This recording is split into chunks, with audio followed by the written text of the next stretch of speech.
Here we are, bright and early on another Saturday morning. I get up about 4:30 and get ready. We leave about 5:30 to head over to the airport where we've been flying. The airport's about an hour east of us, so there's practically no traffic that time in the morning. This is my little buddy Jackson, the Jack Russell. He loves to go flying with me. He gets super excited every Saturday.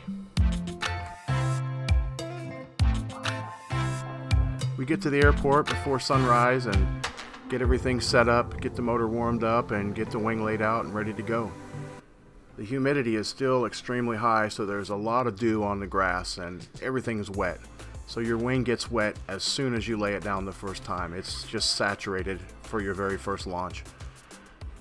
I don't like taking off from the runways or taxiways because I don't like scraping my wing on the pavement. I don't want to reduce the life of my wing. In my last few videos, I've been kind of pounding my chest about trikes and my equipment and how great it is, and that I've had hardly any failed launches and I can take off and land anywhere.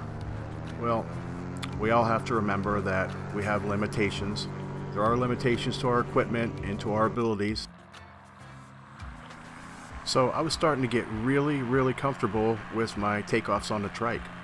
I would just punch it and go, get the wing under control, and take off every time.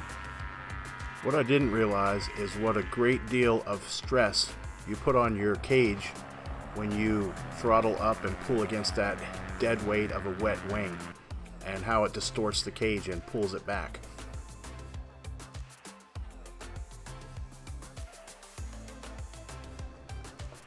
So the first flight was uneventful.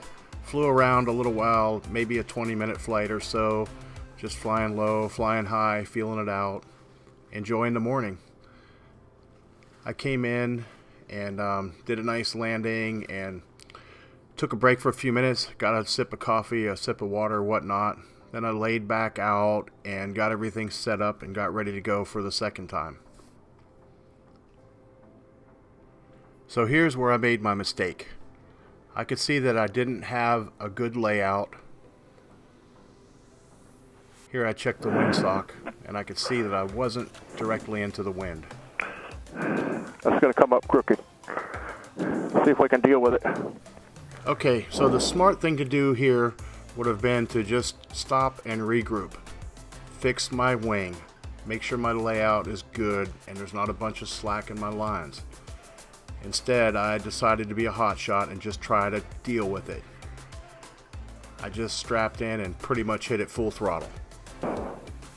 Clear approach.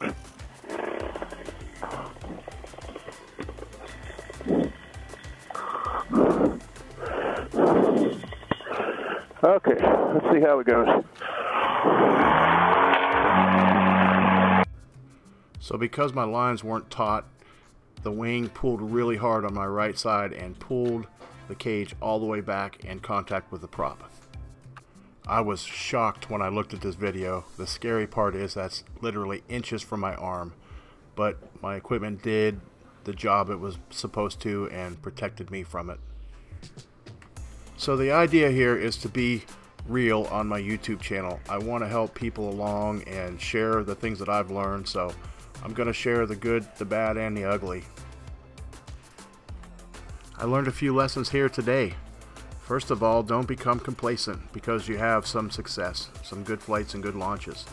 Second of all, remember the limitations of your equipment. And probably most important, remember the limitations of your skill level. On another note, I bought a GoPro harness for Jackson. I always notice when I fly around, he's on the ground watching my every pass and every movement, so we'll get that fine-tuned.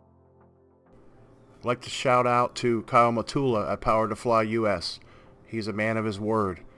We had an agreement about a prop several months ago, and he didn't even blink an eye. He put one in the mail to me right away.